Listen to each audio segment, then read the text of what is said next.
Hey everybody, it's Eric from epautos.com, your Libertarian car guy. And I'm here in the 16 Subaru Crosstrek, which is basically a jacked up Impreza designed to be similar to the Outback, just in a smaller package. It's a pretty appealing little vehicle.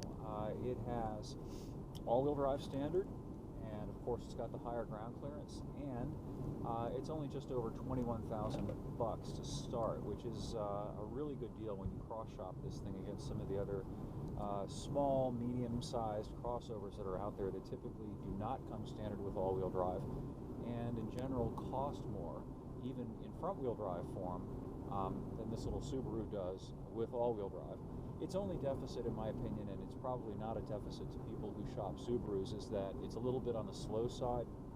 It's got the same drivetrain that's in the Impreza, so it's 2 liters, 148 horsepower in a 3,100 something pound crossover SUV. And if I get an opportunity here, I'll show you what I mean as far as its lack of beans goes. Well, I haven't yet got the opportunity, and the problem is I do need a little bit of space and a little bit of room to make this demonstration happen.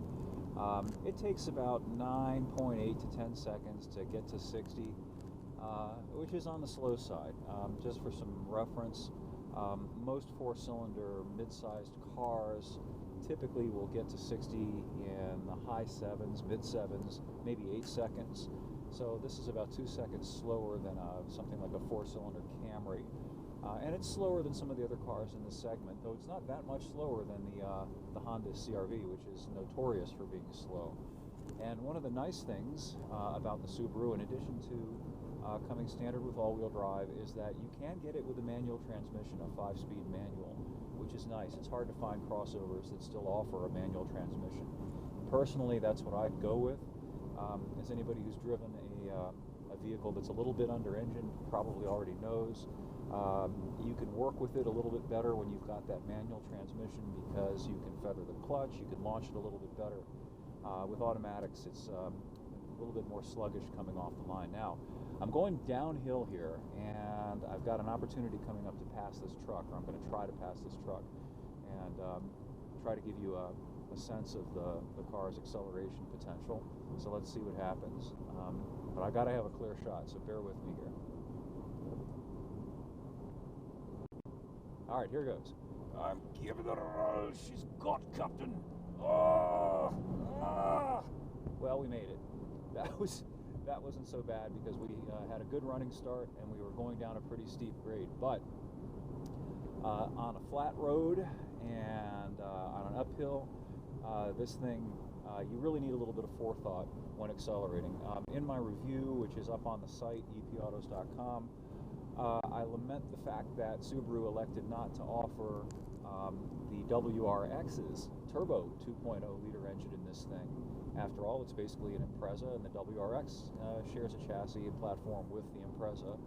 But again, that's me, and I'm not the typical Subaru guy. Most Subaru people will probably find this perfectly adequate.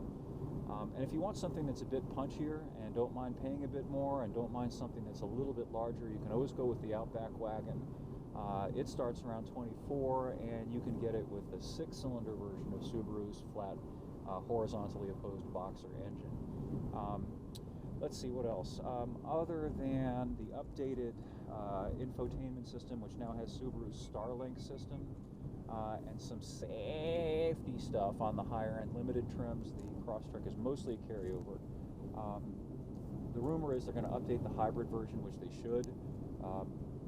Final observation I'll make here is that hybrid version, which is much more expensive than any other trim of the Crosstrek, even though it has more power, 160 horsepower, because of the boost of the electric motor that comes with it, the weight negates that, so it's only fractionally quicker, and it's really not that much more fuel efficient, ironically. In fact, the highway economy number of the hybrid is exactly the same as the highway number of the regular Crosstrek with the optional CVT automatic. Anyway, there'll be more up on the site, epautos.com. Also, there's an article about the ongoing Volkswagen fiasco. For those of you who aren't aware, Volkswagen has had to suspend the sale of all of its TDI-powered passenger cars. So you can't buy one now, even if you wanted to. until they can come to some agreement with the EPA and certify them for sale. So anyway, that's up on site and more to come, and thanks for viewing, and we'll catch up with you next time.